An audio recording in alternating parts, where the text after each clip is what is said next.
Y entramos ahora en el capítulo 2. En este capítulo estudiaremos la ofrenda del alimento. Las ofrendas hablan de la persona y de la obra de Cristo. El holocausto era un cuadro a fondo de Cristo en su muerte.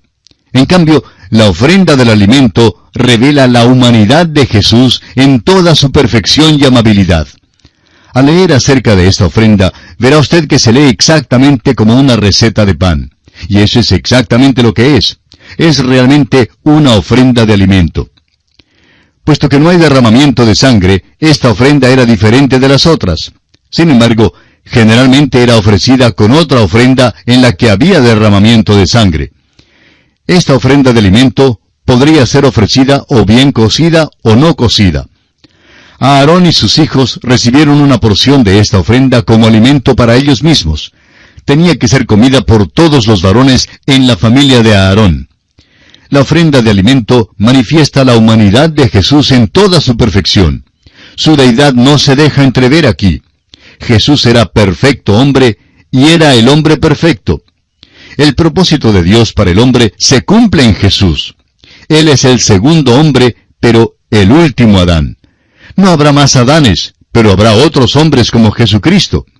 Él es el último Adán, la cabeza de un nuevo pueblo. El apóstol Juan en su primera carta, capítulo 3, versículo 2, dice: Amados, ahora somos hijos de Dios, y aún no se ha manifestado lo que hemos de ser, pero sabemos que cuando Él se manifieste, seremos semejantes a Él, porque le veremos tal como Él es. Amigo oyente, el hombre como está en el mundo hoy en día es el fracaso más colosal en todo el universo. ¿Jamás ha pensado usted en eso? Las Escrituras son francas y específicas en cuanto a este punto. El apóstol Pablo en su carta a los Romanos capítulo 3 versículos 12 y 23 dice: Todos se desviaron, y el original aquí sugiere que son naufragios. A una se hicieron inútiles. Y por cuanto todos pecaron y están destituidos de la gloria de Dios. Dios no puede salvar por la ley por la sencilla razón de que Dios ve nuestras imperfecciones. No podemos cumplir ni guardar la ley. No podemos darle perfección. Dios no nos puede salvar estando nosotros en nuestras imperfecciones, porque Él es un Dios santo y exige justicia y perfección absoluta. La imperfección es lo mejor que podemos hacer. Por eso el género humano es un fracaso. El profeta Isaías nos dice en el capítulo 59, versículo 8 de su libro: No conocieron camino de paz. Un informe de Rockefeller salió hace unos años que declaraba que el hombre es una criatura bélica. En los terrenos de nuestras universidades hay quienes protestan en cuanto a las guerras, pero que al mismo tiempo luchan y crean alborotos en los terrenos universitarios. Ahora, ¿por qué esto? Porque está en el mismo corazón del hombre. Es algo casi risible oír de las manifestaciones de paz que terminan precisamente en alborotos. Y al mismo tiempo, y con una energía ardorosa, el hombre trata de perfeccionar los instrumentos diabólicos de terrible destrucción. Con toda certeza, amigo oyente, este no es el propósito para el que fue creado el hombre. Dios tiene otro propósito en mira para el hombre, y si usted desea ver lo que piensa, mire entonces a Jesús. Aquí está el hombre que agradó a Dios. Hubo una gloria en su naturaleza humana. La amabilidad de Jesús era en verdad un perfume fragante. Su venida fue una gloria, su estancia una bendición, su partida una gracia. Su simpatía ha llenado el mundo con una nueva esperanza y un nuevo ideal en cuanto a la humanidad. Hay dos aspectos importantes en cuanto a esta ofrenda del alimento: los ingredientes que se agregan y los ingredientes que no se agregan. Veamos ligeramente el bosquejo de este capítulo 2 de Levítico. Como dijimos ya, el tema central de este capítulo es la ofrenda del alimento, es decir, la amabilidad de Cristo. Y consideraremos 4 aspectos principales. Primero, la ofrenda del alimento mezclada, pero no cocida, en los versículos 1 al 3. En segundo lugar, la ofrenda del alimento mezclada y cocida, en los versículos 4 al 13.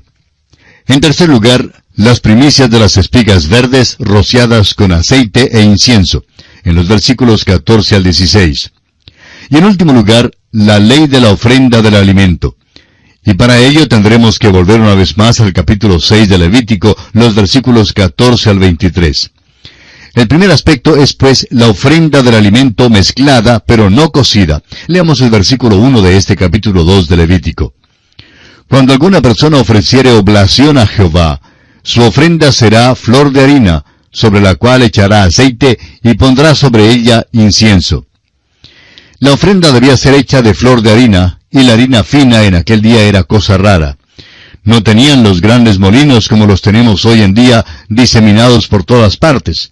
Tenían que moler el grano a mano en un tipo de tazón de piedra, friccionando una piedra contra otra para triturar el grano. Muchas veces quedaba muy gruesa y desigual si el molinero se descuidaba o si estaba apurado. Si la harina tenía que ser fina, tenían entonces que pasar muchísimo tiempo moliéndola. Ahora bien, esta ofrenda tenía que ser de harina muy fina, o sea, de harina bien molida. Esto nos presenta al Señor Jesús en su personalidad humana. Hoy en día estamos seguros que diríamos, usando la expresión corriente, que Él tenía una personalidad bien integrada. Era una persona normal. En realidad creemos que Jesucristo ha sido la única persona normal que jamás haya vivido aquí en la tierra. El pecado ha hecho desigual y anormal a toda la raza humana. Una parte de nuestras personalidades se ha desarrollado excesivamente a costa de otras partes de nuestra personalidad.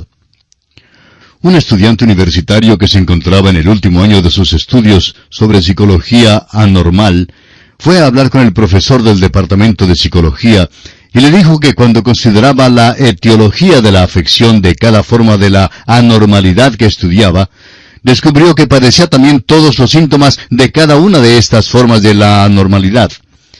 El profesor se echó a reír y le dijo, «Yo me preguntaba cuándo vendrías a verme. Todos tus compañeros han venido para decirme lo que tú acabas de decir. Todos tienen los síntomas y yo también tengo los síntomas». Amigo oyente, todos nosotros los tenemos. El famoso psiquiatra norteamericano, el Dr. Menninger, dice que todo el género humano hoy en día está un poquito chiflado. Todos estamos un poquito descentrados. Pero Jesús fue la única persona normal. Fíjese usted lo desiguales que han sido los caracteres de los hombres en la Biblia. A Sansón le fue posible hacer grandes proezas físicas, pero aparece algo débil en cuanto a su voluntad y su mente. Pablo era un gigante intelectual, pero se veía débil de cuerpo. Simón Pedro era fácilmente persuadido por sus emociones, como lo vemos cuando declara que moriría por Jesús, pero negándole, sin embargo, más tarde. Esto revela una debilidad definida en el área de su voluntad. El rey Saúl, por su parte, era obstinado y terco, sin poder inclinarse para obedecer a Dios. Esto condujo a su destronamiento y luego a su muerte. Todos estos hombres tenían sus desvíos de lo normal, tenían personalidades subdesarrolladas. En contraste con ellos y con todos nosotros, Jesús era bien equilibrado. Tenía el equilibrio suficiente en todas las áreas de su personalidad. Podía ahuyentar a los cambistas del templo y podía tomar a los niñitos en sus brazos. Cuando cumplía apenas 12 años, los príncipes religiosos se asombraron de su sabiduría. Cuando empezó a enseñar, el pueblo quedó asombrado diciendo, ¿cómo sabe éste letras sin haber estudiado? Como lo registra el Evangelio de Juan, capítulo 7, versículo 15. Sin embargo, el Señor Jesús nunca apeló a su propio intelecto como base para cualquier juicio. ¿No ha notado usted que esto nunca fue el criterio para su conducta? Él vino para hacer la voluntad de su Padre, y este fue el único motivo de sus acciones. Jesús podía llorar al lado de la tumba de Lázaro o sobre la ciudad indiferente de Jerusalén y a la vez levantar a Lázaro de los muertos y pronunciar un juicio severo sobre Jerusalén, juicio que se cumplió literalmente. No se entregó a sus emociones ni fue guiado por ellas. Nunca fue obstinado. Sin embargo, nada podía impedirle ir a Jerusalén para morir. En todo tiempo, él podía orar diciendo, como lo registra el evangelista Mateo en el capítulo 26 y versículo 39, «Pero no sea como yo quiero, sino como tú». En el Evangelio según San Juan, capítulo 6, versículo 38, encontramos sus palabras, «Porque he descendido del cielo no para hacer mi voluntad, sino la voluntad del que me envió». Su propia naturaleza volitiva no era su guía de sus acciones.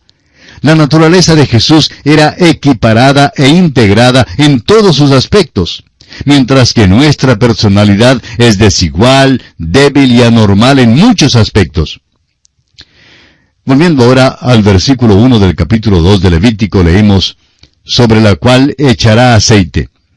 El aceite de oliva es un símbolo del Espíritu Santo. Usted notará que aquí dice, aceite sobre ella. Pasando luego a los versículos 4 y 5, notamos que dice, amasadas con aceite. Ahora en el versículo 6 dice, echarás sobre ella aceite. Y en el versículo 7 dice, con aceite. Con todo esto, la ofrenda del alimento quedaba empapada con aceite. El aceite era una parte muy importante de las ofrendas y era aplicado en muchas maneras diferentes. La importancia del Espíritu Santo en la vida humana de Jesús es muy digna de nuestra consideración. Hagamos una especie de paralelo entre la acción del Espíritu Santo en la vida de Jesús y la del aceite en la ofrenda del alimento. En Lucas 1:35, notamos que Jesucristo fue nacido del Espíritu, o sea, amasado con aceite. En Mateo 3:16 y 17, vemos que Jesucristo fue bautizado por el Espíritu, esto es, aceite sobre él. En Marcos 1:12, notamos que Jesucristo fue guiado por el Espíritu, es decir, echará sobre él aceite. Juan 3:34 y Mateo 12:28 nos dicen que Jesús enseñó, hizo milagros y se ofreció en el poder del Espíritu Santo, es decir, con aceite. Amigo oyente, si el Señor Jesús en su perfecta humanidad necesitaba el Espíritu Santo, es entonces cierto que usted y yo necesitamos al Espíritu Santo aún mucho más. No podemos hacer nada por nosotros mismos. Leamos ahora el versículo 2 de este capítulo 2 de Levítico. Y la traerá a los sacerdotes, hijos de Aarón. Y de ello tomará el sacerdote su puño lleno de la flor de harina y del aceite, con todo el incienso, y lo hará arder sobre el altar para memorial. Ofrenda encendida es, de olor grato a Jehová.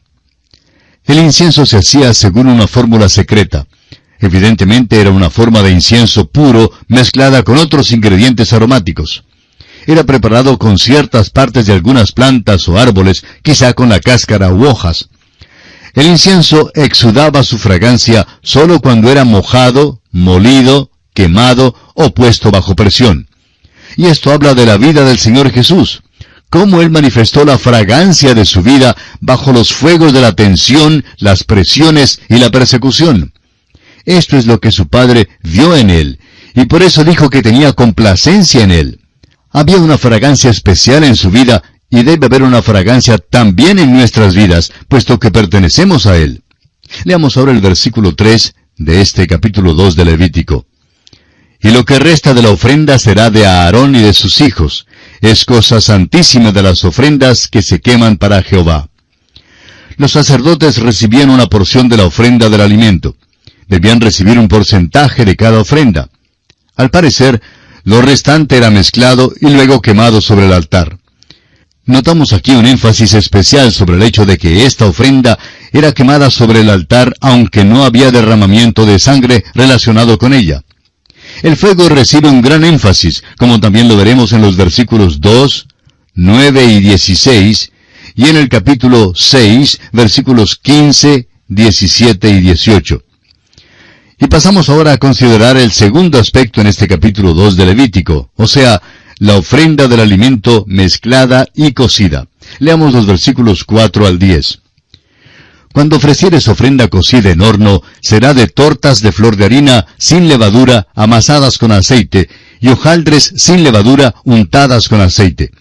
Mas si ofrecieres ofrenda de sartén, será de flor de harina sin levadura, amasada con aceite, la cual partirás en piezas y echarás sobre ella aceite. Es ofrenda. Si ofrecieres ofrenda cocida en cazuela, se hará de flor de harina con aceite. Y traerás a Jehová la ofrenda que se hará de estas cosas, y la presentarás al sacerdote, el cual la llevará al altar. Y tomará el sacerdote de aquella ofrenda lo que sea para su memorial, y lo hará arder sobre el altar, ofrenda encendida de olor grato a Jehová. y lo que resta de la ofrenda será de Aarón y de sus hijos. Es cosa santísima de las ofrendas que se queman para Jehová. Estas son instrucciones detalladas para el rito de la ofrenda del alimento. ¿Y no es verdad que se parece a una receta para hacer pan? Este énfasis sobre la harina fina y el aceite se repite muchas veces. El fuego también se menciona varias veces. Queremos decir con gran énfasis que el fuego aquí no simboliza el infierno en ninguna manera. Es la energía y el poder purificador de Dios lo que sacó a la luz la dulzura en la vida de Cristo. En el versículo 9, esta ofrenda es específicamente declarada como una ofrenda de olor grato a Jehová. El significado final y completo de esta ofrenda es lo que Dios ve en Cristo. Su dulzura se hizo más y más aparente a medida que aumentaba la presión y tensión sobre su cuerpo. Ahora, muchas veces hoy en día no es dulzura exactamente lo que sale de nosotros cuando estamos bajo tensiones. Hemos oído decir a muchos cristianos cosas muy poco prudentes cuando estaban bajo tensiones. Mientras más tensión le fue puesta al Señor Jesucristo, más dulce era. El Señor pudo decir en Juan 8:29, «Porque el que me envió conmigo está, no me ha dejado solo el Padre, porque yo hago siempre lo que le agrada». Lo que sobraba de la ofrenda, del alimento, debía ser de Aarón y de sus hijos. Los creyentes tenemos hoy el privilegio sumo de compartir a Cristo con Dios el Padre. Amigo oyente, ¿qué ve usted en Cristo Jesús? ¿Hay una dulzura en cuanto a Él? ¿Ha inhalado usted la dulzura y la fragancia de la vida de Cristo? En el Evangelio según San Juan, capítulo 6, versículos 53 al 58, leemos, Jesús les dijo, de cierto os digo, si no coméis la carne del Hijo del Hombre y bebéis su sangre, no tenéis vida en vosotros. El que come mi carne y bebe mi sangre, tiene vida eterna, y yo le resucitaré en el día postrero. Porque mi carne es verdadera comida, y mi sangre es verdadera bebida. El que come mi carne y bebe mi sangre, en mí permanece, y yo en él. Como me envió el Padre viviente, y yo vivo por el Padre, asimismo el que me come, él también vivirá por mí. Este es el pan que descendió del cielo, no como vuestros padres comieron el maná y murieron. El que come de este pan, vivirá eternamente. Amigo oyente, si usted y yo deseamos tener algo de esta dulzura en nuestra vida, tenemos que participar de Cristo Jesús. Por supuesto que no hablamos en forma literal porque no somos caníbales. Comemos de Él, amigo oyente, por la fe y nos apropiamos de sus cualidades para nuestras vidas. Al comer de Él, la dulzura de su vida debe penetrar nuestras vidas. Y aquí nos detenemos por hoy. Y en la continuación de este estudio retornaremos, Dios mediante, en nuestro próximo programa. Será pues, hasta entonces, es nuestra oración que Dios le bendiga copiosamente. Continuamos hoy, amigo oyente, nuestro estudio del capítulo 2 de este libro de Levítico, y vamos a comenzar con el versículo 11, que dice, Ninguna ofrenda que ofreciereis a Jehová será con levadura, porque de ninguna cosa leuda, ni de ninguna miel se ha de quemar ofrenda para Jehová. Los ingredientes excluidos en esta ofrenda son de tanta importancia como los ingredientes que son incluidos. Los dos mencionados aquí por nombre son la levadura y la miel. Notaremos que la levadura será mencionada muchas veces en las Escrituras. La levadura en la Escritura se presenta en todas partes como un principio de la maldad. El Señor Jesucristo amonestó a sus discípulos a cuidarse de la levadura de los fariseos, refiriéndose a sus doctrinas y enseñanzas. Vemos pues que, en un sentido espiritual, la enseñanza mala es la levadura, y que la levadura es el principio de la maldad. La levadura tiene que ser excluida de la ofrenda, y eso habla del hecho de que no hay ni la más remota posibilidad de maldad en Cristo Jesús.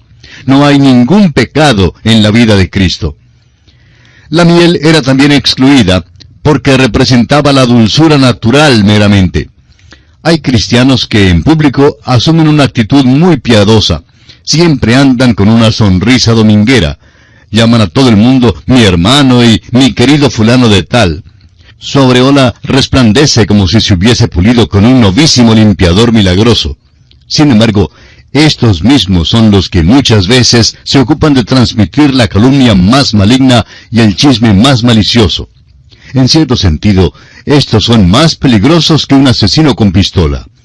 Amigo oyente, hay muchísimos cristianos que tienen esta miel natural y lisonjera en sus vidas. Pero el Señor Jesús habló claro. No había un principio corruptor en su vida. No exhibió la dulzura lisonjera de la miel, ni había ninguna levadura en su habla que le hiciera aceptable al hombre natural. Continuemos ahora con el versículo 12 de este capítulo 2 de Levítico. Como ofrenda de primicias las ofreceréis a Jehová, mas no subirán sobre el altar en olor grato. Esta ofrenda era un sacrificio de olor grato, pero no debía derivar su dulzura del buen sabor producido por la levadura, ni de la dulzura natural de la miel. Leamos el versículo 13. Y sazonarás con sal toda ofrenda que presentes, y no harás que falte jamás de tu ofrenda la sal del pacto de tu Dios. En toda ofrenda tuya ofrecerás sal. La sal es el ingrediente final que fue incluido en la ofrenda de alimento. La sal es un preservativo y es lo opuesto a la levadura. La levadura produce la corrupción, mientras que la sal preserva de la corrupción. Ahora notemos que dice la sal del pacto. Es interesante notar que todavía se come sal entre los árabes como garantía de que los participantes darán obediencia fiel al pacto. Así pues, la sal era señal de la fidelidad entre el ofrendante y Dios. Cristo es fiel. Este es uno de sus muchos nombres. Apocalipsis 19:11 lo confirma al decir que Él es fiel y verdadero. Ese es nuestro Señor Jesucristo. Cristo se ofreció a Dios. Nosotros podemos ofrecernos a Dios por causa de su misericordia. Debemos ser hallados fieles. Los cristianos deben también ser la sal en el mundo. Podemos hacer esto solo si presentamos nuestros cuerpos en sacrificio vivo a Dios. El apóstol Pablo lo expresa de esa manera en su carta a los Romanos capítulo 12, versículos 1 y 2. Escuche. Así que, hermanos, os ruego por las misericordias de Dios que presentéis vuestros cuerpos en sacrificio vivo, santo, agradable a Dios, que es vuestro culto racional. No os conforméis a este siglo, sino transformaos por medio de la renovación de vuestro entendimiento, para que comprobéis cuál sea la buena voluntad de Dios, agradable y perfecta. Volviendo ahora al capítulo 2 de Levítico, los 3 últimos versículos nos presentan las primicias de las espigas rociadas con aceite e incienso. Leamos estos versículos 14 al 16 de Levítico capítulo 2. Si ofrecieres a Jehová ofrenda de primicias, tostarás al fuego las espigas verdes, y el grano desmenuzado ofrecerás como ofrenda de tus primicias. Y pondrás sobre ella aceite, y pondrás sobre ella incienso, es ofrenda. Y el sacerdote hará arder el memorial de él, parte del grano desmenuzado y del aceite, con todo el incienso. Es ofrenda encendida para Jehová. La fiesta de las primicias, tal como aparece en Levítico capítulo 23, versículos 9 al 14, era también una ofrenda de alimento, tanto como lo fue la fiesta de Pentecostés. Y pasamos ahora a considerar la ley de la ofrenda de alimento. La ley de la ofrenda de alimento se encuentra en el capítulo 6 de Levítico, versículos 19 al 23. Y vamos a leer estos versículos para familiarizarnos con esta ley. Levítico 6, 19 al 23 dice: Habló también Jehová a Moisés diciendo: Esta es la ofrenda de Aarón y de sus hijos, que ofrecerán a Jehová el día que fueren ungidos. La 10ª parte de un efa de flor de harina, ofrenda perpetua, la mitad a la mañana y la mitad a la tarde. En sartén se preparará con aceite, frita la traerás, y los pedazos cocidos de la ofrenda ofrecerás en olor grato a Jehová. Y el sacerdote que en lugar de Aarón fuere ungido de entre sus hijos, hará igual ofrenda. Es estatuto perpetuo de Jehová. Toda ella será quemada. Toda ofrenda de sacerdote será enteramente quemada, no se comerá. Esta ley revela que con cada holocausto por la mañana y por la noche, se ofrecía también una ofrenda de alimento. Recordemos también lo que nos dice Éxodo capítulo 29, versículos 39 y 40, donde se habla del holocausto continuo.